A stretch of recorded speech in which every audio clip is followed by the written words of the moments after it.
Hello friends, I'm Soumitra here and welcome to the Packaged Drinking Water Business channel. So today's subject is going to be typically whenever you decide with the overall idea is clear. I mean how much funds are required. So getting mentally ready, you have collected the information. You might have spoken to the suppliers. You have collected the quotations. You have nearby. You are ready with the idea of your total mineral water project. Okay, so then you might be having a piece of land also. Sometimes in busier cities like Mumbai, Pune, Hyderabad, Bangalore, Delhi, Chennai, Kolkata.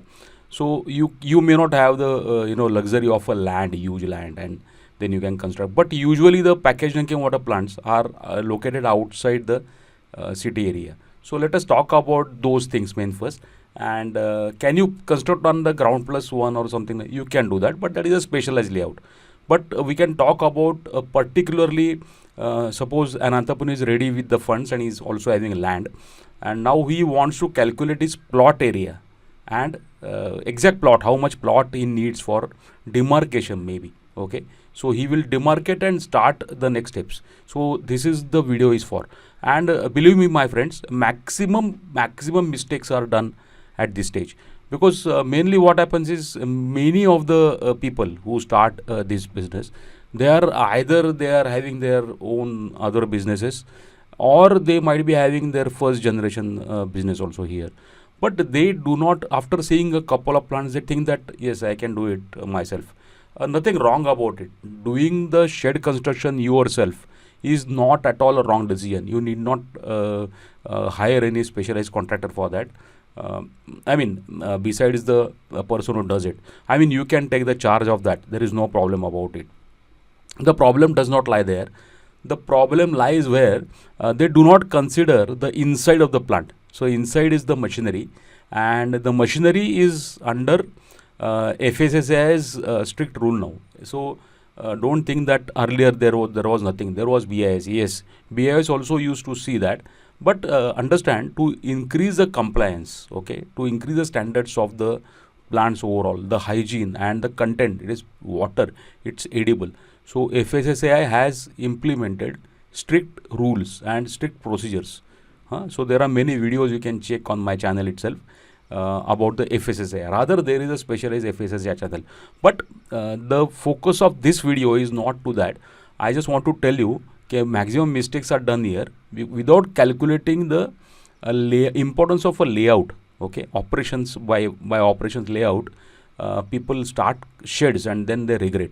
Okay, so this video is mainly created for that.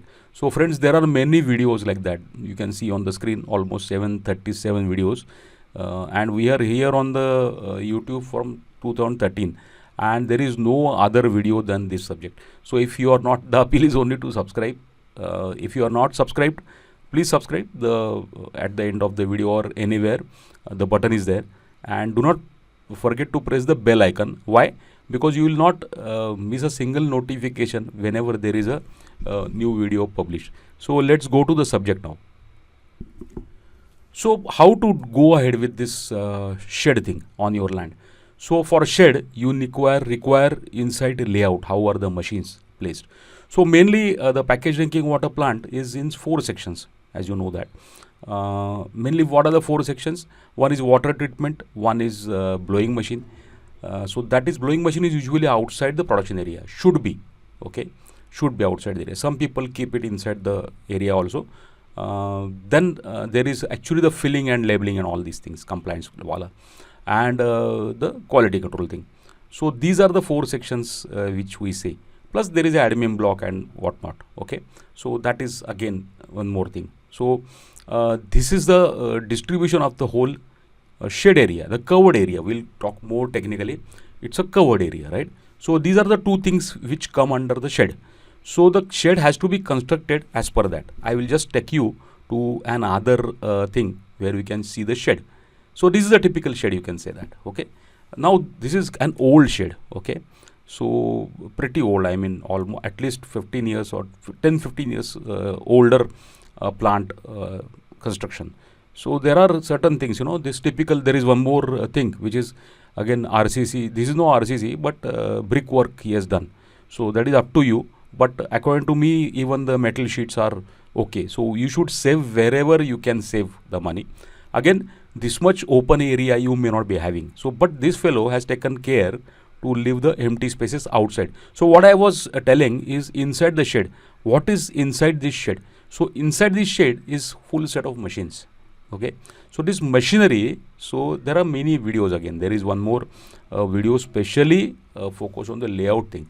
So just look at my finger, and there is a card at the earlier, the eyeball they call it.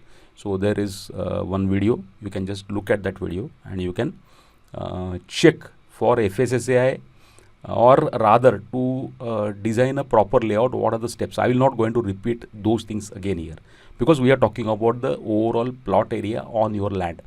So the shed, after calculating the exact machinery thing, only thing which I want to tell you why again mistakes happen here is people do not consider the layout of machines. So they just try to fit. I don't know with whose consultation you do it, but if you are doing it, no problem. If you are doing it yourself, leave enough space between the machines, okay, between the machines, on top of the machines, because sometimes the sand filter, carbon filter, those manholes, they are huge. They are the tanks, they are taller, so you need to keep a open space, because how the person will go inside and clean, you need to have a cleaning schedule also.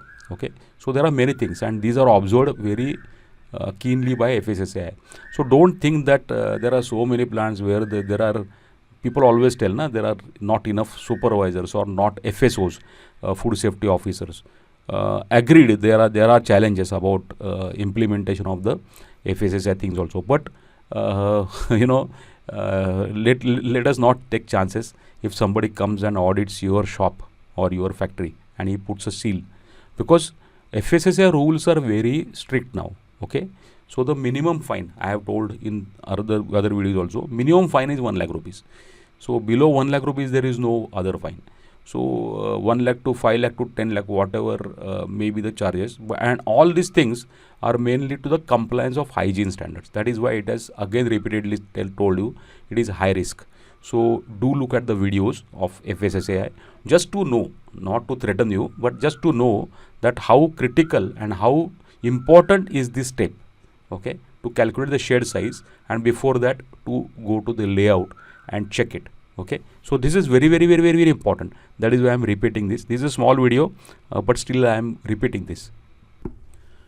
So friends, even outside the shed also you should consider it, because your vehicles will turn, the future expansion area, you should keep at least 20% if possible. I don't say that is always possible. Here it looks like almost more than the shed area there is a vacant area. So this fellow is a smart fellow, but he is not in Mumbai or Pune, so he is afford to do it.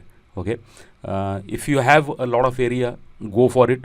Keep space vacant, because everything can be done. Even there will be water available in your aquifer, but still if there is no land, what you can do, how you can expand. Okay, not more, but I will say at least 20% excess. Suppose you have thought about a 2000 liters per hour ka plant, smallest plant example I am giving, purposefully I am taking this. So you will need typically a shed of 60 by 50. So I write 3000 square feet, and 5000 square foot will be the open area. That is the ideal thing. But if your things allow, keep 20% extra on and above that.